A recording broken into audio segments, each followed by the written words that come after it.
Hi, this is Scott. I really appreciate our sponsors because they make the show possible. Today's show is sponsored by Telerik. Create compelling app experiences across any screen with the Telerik platform. Telerik's end-to-end platform uniquely combines industry-leading UI tools with cloud services to simplify the entire app development cycle. Telerik offers everything .NET developers need to build quality apps faster. Try it free at telerik.com/platform.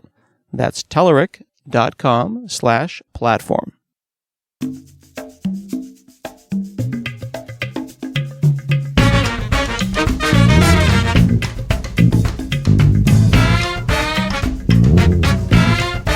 From HanselMinutes.com, it's Hansel Minutes, a weekly discussion with web developer and technologist Scott Hanselman.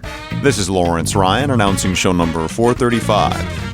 In this episode, Scott talks with Kal Ahmed about his .NET-based NoSQL solution called BrightstarDB. Hi, this is Scott Hanselman. This is another episode of Hansel Minutes, and I'm talking with Kal Ahmed from the BrightstarDB project. Hey, how are you, sir? I'm fine. How are you doing? Brilliant. Thank you for chatting with me today. So BrightstarDB at BrightstarDB.com is a embeddable, scalable NoSQL database, and it's for the .NET platform. NoSQL has been a hot term for a couple of years now. But embedded in the term NoSQL is almost an impugning of SQL as a concept. Like, what is this? The exact opposite of a SQL database? No, not really. Not. I don't think the exact opposite. We still try to adhere to the basic tenets of ACID compliance. So we still look to make sure that we have atomic and consistent and durable transactions. So we still actually have the data storage guarantees of a SQL database. What we've really kind of wanted to give away is the necessity to define your schema up front. Okay. So when someone says NoSQL, they're really saying no schema, I was going to say like that kind of oppressiveness of a SQL database. Like the schema, there's value in that. It's almost like strong typing versus dynamic typing in languages, isn't it?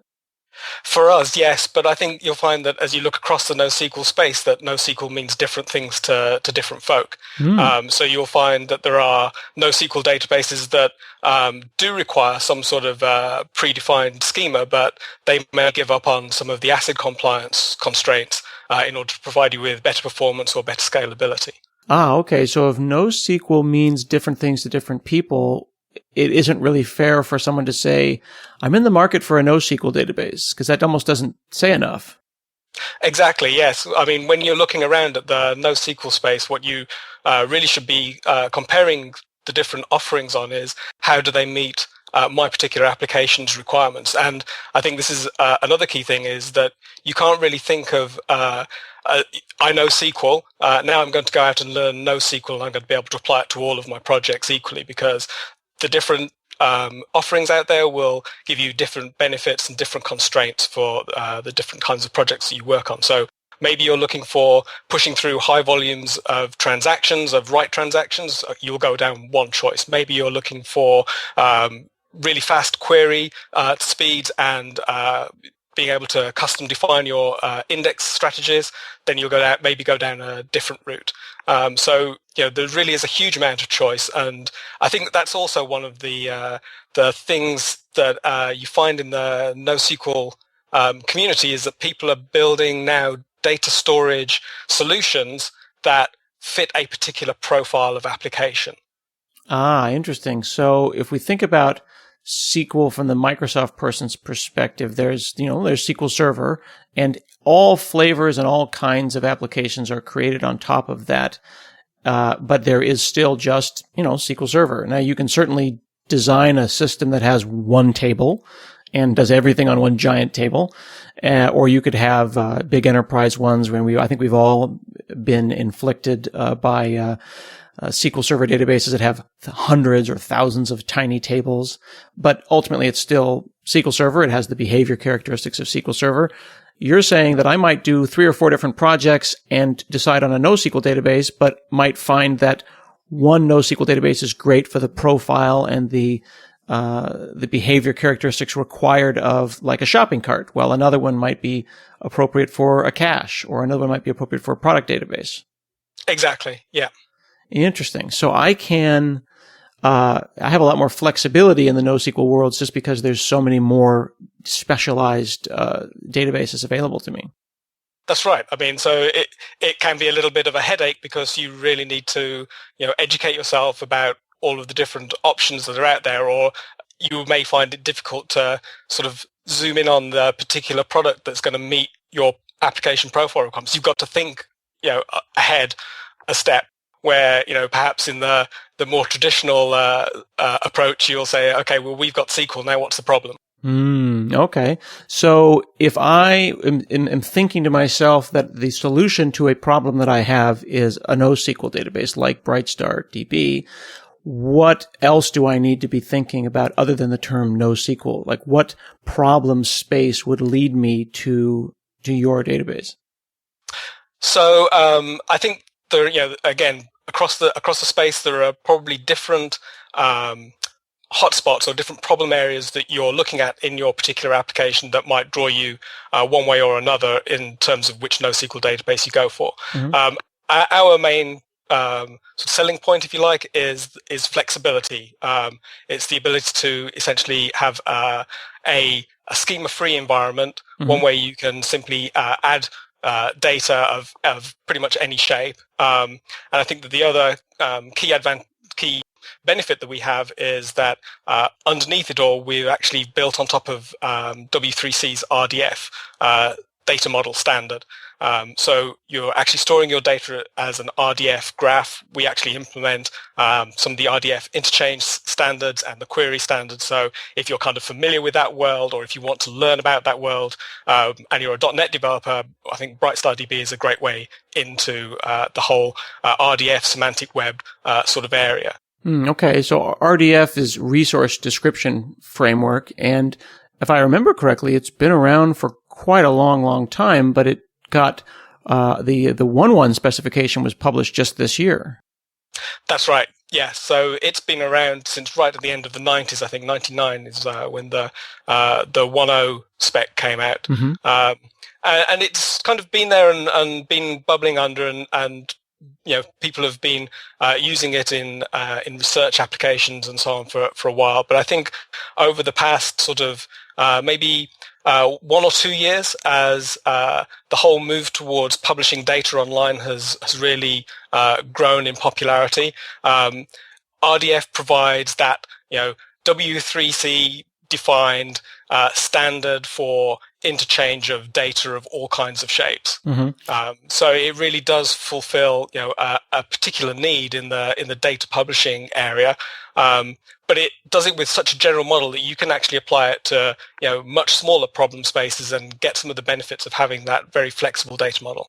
Why did it see such a resurgence? I mean, when I see examples of RDF descriptions of like people, it reminds me of XML type thinking with like namespaces, and they'll say w3c.org/2000. This is a 15, 20-year-old thing, but it's suddenly got this resurgence just in the last year because people are excited about REST and the semantic web.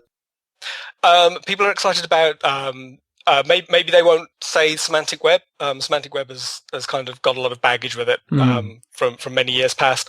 But people are excited about publishing data in a way where they can interchange data and where they can link data sets together. So, for example, you might be aware of DBpedia, which is the project that essentially scrapes all of the info box information from the Wikipedia site and formats it up as a huge RDF data set that is publicly available, that you can use very simple RESTful API calls to go and grab information about any subject that has got a Wikipedia page. Okay. And that data comes back to you in RDF format. So when people create applications, like I've seen a number of Windows 8 applications that are front ends on top of Wikipedia, they're very likely scraping that from Wikipedia itself, which lends itself to be scraped just because of the regularity of the display. but you're saying DBpedia is an RDF representation of what's inside of Wikipedia. That would be the more appropriate thing for me to pull from. Exactly, yes. And because they are then using these minted persistent identifiers for the things that they talk about, it means that you can then publish your own data set that has some additional information maybe about these subjects, and you can essentially merge your data with the DBpedia data and get a consistent view across all of that information. So this kind of information integration, building a web of data where everything is loosely linked in the same way that web pages are loosely linked. One data set may refer to another data set. These things don't have to ever know about each other. So it is just a very loosely coupled graph of data that's spread out all across the web. When we see examples of these data sets and RDF data sets, they always seem to have classes like country or album, director, things, but there's usually like a top 10 or top 20 things: game, book, movie, politician. But that's not something that's specific to RDF, right? Those are just example things? Exactly, yeah. So RDF doesn't predefine any of these sort of types at all. So it is totally free to the application developers or the data developers to define their own classes and to define how those classes may be equivalent or different to other classes that other people have defined. So there is a huge amount of freedom, essentially, to say whatever you want to say in the way that you want to say it, just as HTML gives us exactly that freedom with the text and the images that we want to convey to humans. RDF gives us that freedom with the data that we want to convey to machines or to applications. Okay, so RDF isn't a serialization format as it is an example of an expression of what a graph of data can look like in memory. And then there are different serialization formats that one could take their RDF and express it as? Absolutely, yes. Yeah. So it is a data model, really. So it defines a graph-like data model. And then on top of the RDF base, there's a whole stack of standards that go up and give you things like being able to define how your types exist in your data and how they're related to types and properties, how they're related. There's a query language, then there's all kinds of interchange syntaxes as well. Okay. So important for myself and the listeners to remember or think about that a data model or the description of a data model doesn't necessarily describe what those bytes look like on disk. And that's kind of an obvious thing to say in retrospect, but also maybe not obvious when someone is used to answering questions by simply opening something up in Notepad and saying, oh, look, there's the RDF. You can't really do that with this. Yeah, absolutely. So then what are things like, I hear N triples and I hear turtle. What are these terms? So these are different syntaxes for representing RDF data. So N triples is a very simple, easy to parse, line-oriented format. The RDF, at the core of the RDF data model is this idea of a triple, which is simply a statement of subject, predicate, object. So it's the thing you want to talk about, the property that you want to assign a value for, and then the value for that property. That thing is that triple is serialized, one per line in N triple format. It's really easy to read. It's really easy to parse. It's really easy to generate. And then turtle essentially takes the basics of N triples and then actually adds a bunch of features that makes it a lot more compact and easier to write as a human being. It's easier to, when you're communicating with somebody about some problem that you've got with your RDF data, you can hack up an example in Turtle to show them, hey, look, this is what I want it to look like, or this is the result that I'm getting, and it's easier for humans to grok, and it's a bit more compact than N triples. Okay. So then BrightstarDB is an implementation of the W3C's data model, which is RDF, and then your system says that it has a triple store. Right. Yep. So how do you represent your data, like on disk, and how do you think about your data? So we think about our data as a collection of if you like, two levels of partition. So the high level partition is a store, and that's like a physical partition. So that's an individual directory that contains some data files that contain all of our indexes and so on. Then within a store, you have a collection of RDF graphs. And so each graph is like a set of triples, and it's a bounded named set of triples. And when you go into query, you can either query one particular graph or some combination of graphs or all the graphs together. So that's our basic, that's our kind of, if you like, logical partitioning of the data. And then when we get down to actually on disk, what we're storing is the basic indexing into those sets of triples. So we're storing B-tree indexes that get you down through the triple structure to help you to find the particular object for a given subject and predicate, or vice versa, and then obviously to map those to map the identifiers that we have to the actual values. Mm-hmm. You said bounded name. What does that mean? So as you already mentioned, everything in RDF uses URIs. So it uses the uniform resource identifier schemes for identifying the thing that you want to talk about. So a subject always has a URI, and the predicate is always defined by a URI. And then the value can either be another URI, or it can be a string or an integer or something like that. I see. But the graph is essentially another thing that also has a URI, and it's just a context for all of the statements. So, for example, if I'm collecting information, let's say, about movies, I might have one graph that has all of the movies that are released in 2014, and then another graph that is all of the movies that were released in 2013, and maybe create a graph per year as a logical partition. And that enables me to, very quickly just give you current movies, or very quickly give you the set of movies over a particular range just by selecting which graphs I want to query against. So forgive my ignorance. I'm going to try to draw a parallel here, and you can tell me if it's a dumb question. In a previous life, when I worked on my blog system called DOS Blog with Clemens Vasters and a team, this is around 2002. It stores all of the blog entries in XML files. And so it is a poor man's database. There's no backend database. There's simply each day that someone blogged has a file. So if I blog on July 3rd, then there's a July 3rd, 2014 file. And if I blogged 10 times on July 3rd, then there's 10 items in that one file. So the maximum number of XML files that I can end up with in a year is 365. This means that DOS Blog is, even now, 10 years later, ridiculously fast when someone is accessing the data on a daily basis by, giving me all the blog posts for a day, and why it stands up from a scalability perspective against pretty much any blogging system out there. But if I wanted to ask DOS Blog a question that goes across my data partition, for lack of a better phrase, like show me all of the blog posts in this category, it falls over quite quickly, because you can imagine I'm running through thousands and thousands of XML files trying to ask a question that the data just isn't laid out on disk correctly. Does that make sense?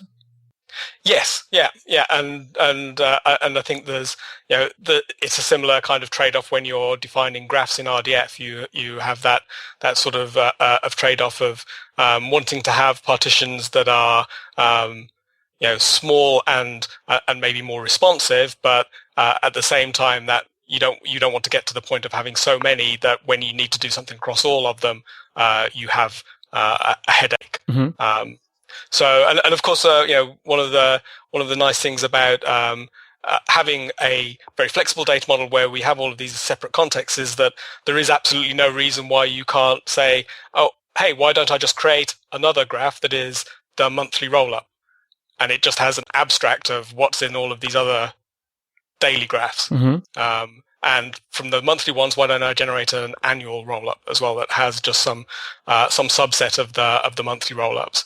So there's all kinds of clever ways in which you can structure the graphs, and graphs can be connected to other graphs as well, and you can build some pretty pretty cool kind of data partitioning strategies using graphs and the metadata for graphs. So does that mean that there are things that I could potentially ask the system that it would not be readily able to answer, or does it just mean it will be slightly slower if the shape of the data isn't in a way that is queryable in a way that I was maybe am I stretching to ask it questions like this? No, not well. As with all data systems, there are things questions that it's good at answering and questions that it will have to think about. And we're still kind of early on in the development of Brightstar, and we know there are kinds of queries that we definitely need to optimize. But I think with Brightstar, I mean, one of the things is when I'm talking about all of these graphs, that they're a logical partitioning. So they're breaking down the data into smaller chunks. But at a physical data storage level, in fact, they're all going into the same set of indexes. So we're actually able to query across these graphs all, if you like, in parallel. Just using the same set of data files. So it's at the physical partition level where you decide that I maybe want to split my data across multiple stores, that you will then hit these problems of, well, actually, I can't write a query at the moment that goes across all the stores, though that is actually one of the things that we would like to address as well. So. And if the size of my data is greater than the memory that I have, Brightstar will do the right thing and act appropriately, and I assume it has some in-memory indexes, and then when it can't find something easily, it needs to go and chew for a little while? Exactly, yeah. I mean, we just implement persistent B trees. So we'll have the cached B tree pages that we manage. And we use that B tree structure as well. At the moment, the way we've got it is we're just actually using that B tree structure as the way that we handle the queries as well. So yeah, it will absolutely do the right thing. We want it to work on constrained memory devices. So we want it to work on your tablet and we want it to work on your phone. So that's one of the things also that we're trying to address that maybe makes us a little bit different from some of the other NoSQL solutions. Yeah, so you will run on a Windows phone, even Windows Phone 7. So you're talking about servers or clients or mobile phones. So if I, for example, I'm working on an application right now that I want to run on a Windows phone and I want it to run in Windows 8 with a touchscreen, but I might also have a desktop application. I could potentially use BrightstarDB in all of those situations. Right. That's correct. So we've targeted Windows Phone 7. We've targeted PCL builds that enable us to run on Windows 8 and Windows Phone 8 and 8.1. We also have the Xamarin flavor of those PCLs. Oh, really? So Android and iOS are both on the roadmap. They're not particularly tested yet, and we'd welcome people to come along and try it out and let us know how they get on with Android. But the nice people at Xamarin gave me a development license for working on this stuff, and I'm really keen now to make sure that we can run on those platforms as well. That's cool. One of the other things that is impressive or I wouldn't say impressive, I'd say surprising and impressive, was that I was checking out all of the features and looking at this project, and you actually have an entity framework model over this. So how do you deal with the fact that you've got very, very typed, very wishes that it was SQL model in the context of entity framework and a schema-free NoSQL framework underneath it?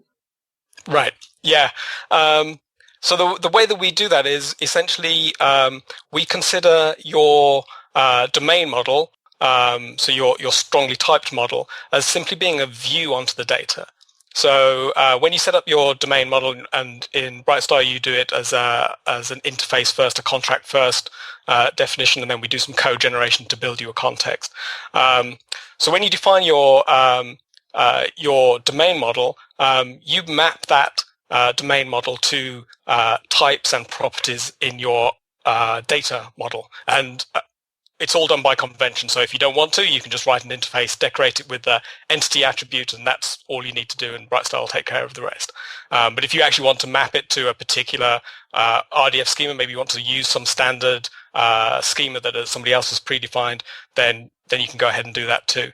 And essentially what we're doing there is when you create an instance of the entity, we will basically, and set properties on it, we'll set some triples in the background to go into a transaction. And when you save changes, we send the transaction with inserts and the deletes that you've made by changing properties on the objects. The other nice thing that we can do when we've done that is that we implement a link provider as well. And the link provider will take your link query across your domain model and actually convert it into a Sparkle query, because Brightstar implements the W3C Sparkle standard, which is a standard query language for RDF. So we convert the link query into a Sparkle query and execute that Sparkle query, and then data bind the results back into your domain model. But the really nice thing about doing it in this way is, as I say, your domain model is actually just a view. So it's not really kind of hard-coded into it's not tied to the actual shape of the data that you've got in the data store. It's just a partial view of that data. And you can have multiple applications that are all sharing the same data, but actually have different views on the way in which they use the data, way in which they extract the data from the database. Mm. If I want to understand more about this strongly typed versus not strongly typed. If I have a person and that person has first name and last name and birthday and then like height, and that's a very trivial thing, and I could imagine then how you project a strongly typed entity framework thing over that. But then how would I change this schema in the schema-free world? Like, let's say these people no longer have height. So, but they do, because some of them are already in the database with height. Yeah. So, so your application no longer wants to know about height. You simply delete that property from your application's interfaces, and then when your application sends updates, because when we're dealing with updates, we're actually not sending an entire state. We're just sending the triples for the properties that you've changed. So when you send the update, you won't be changing the height. And another application that still does care about height will still be able to use that property, set that property, update it in whatever way it wants.